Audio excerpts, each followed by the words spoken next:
1988, nung makarating dito sa Pasay. Dito ko natutunan ng pagbabalo ng upuan.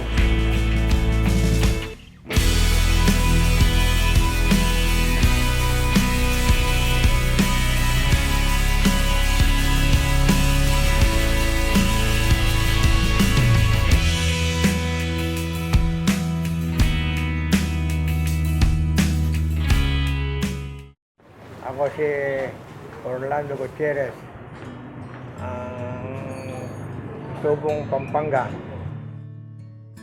Napunta ako dito sa Pasay para mag-repair ng sapatos.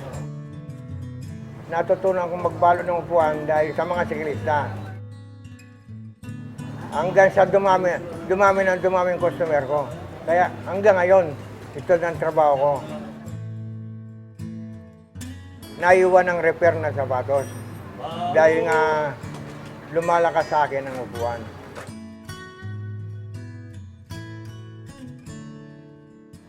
Nung edad akong mag-14, 13, binuwi ko ng sarili ko kasi nga malit pa kami na yung naulila na sa magulang ganon. Kaya pag tagulan, ang trabaho ko, kumuha ng pagkain ng kabayo, adamo. Ibenta ko yung isang sako, 50 centimos, may pagkain na ako. Pag tag-init naman, sa bayan ako nag-shine. Kumita ka ng piso, isang araw, masaya ka na nun. Marami ka nang mabibili sa piso nung araw eh. Yun ang kinabuhay ko noon. Hanggang mag-aral ako mag-repair ng sapatos. Kasi nga, hindi naman lahat ng oras eh, yun na lang ang buhay mo. Bumili ako ng bisikleta, siguro mga 1960 kasi nag-shine ako eh. Kasi yung tirahan namin, may 2 kilometro. Kaya linalakaran.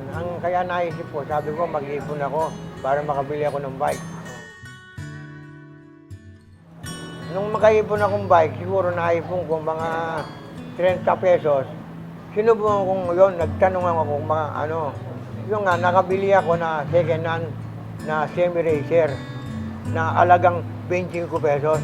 Yung naman nung araw, yung bike eh, ang preno, yung foot brake eh. Yung nausong fixed gear ngayon eh.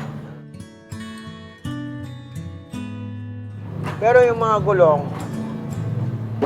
sa mga tinatapon, pinupul ko yung kaya pang magamit.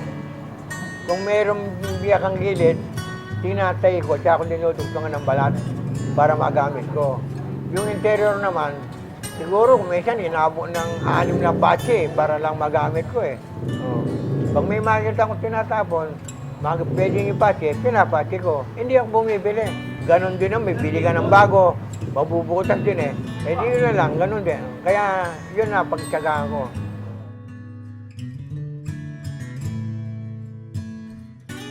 Nagkaroon akong shop dito sa Pasay, 1995, na tinayo ko, nangupahan ako sa Cartimar.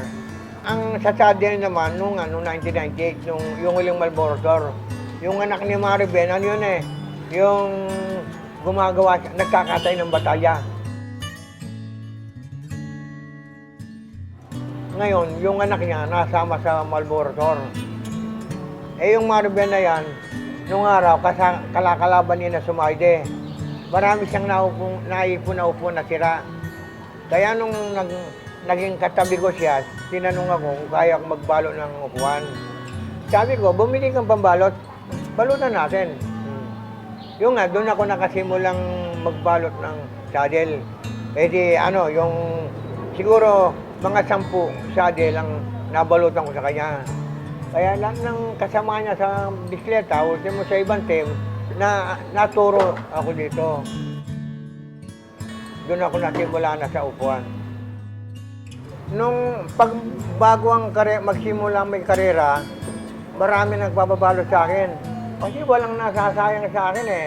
Katulad yung iba, wala ng pom. Tinapon, hindi nila alam na nababalot pala. Ngayon, naalaman may nagbabalot.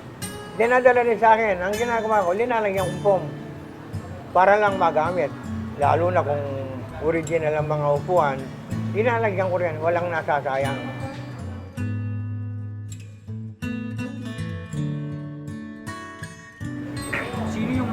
idolo niyo ng mga siklista?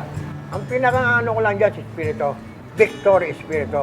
Nung unang magbabalik sa akin si Espiritu, tinanong ako, sabi sa akin, sabi nga, Manong, wala ka bang paboritong siklista? Sabi ko, meron. Sabi niya sa akin, sino? Sabi ko naman, yung kakong tumulong kay Dabadilla nung mag-champion. Yung kakong yun ang paboritong siklista. Sagot niya sa akin, ako yun eh. Oo, ikaw yun. Hindi ko na lang dinirect siyang sinabi sa'yo na ikaw. Kasi si Espiritu, siya ng siklista na kilala ko, yun ang inidulo ko dahil mabait. Napakabait tao. Kasi maraming, yung mga nagpapabalot sa akin, kinukwento nila katulad taga Batangas. Kapag napunta sila ng Bugarin, yung medyo nahihirapan umahon, tinutulungan ni Espiritu.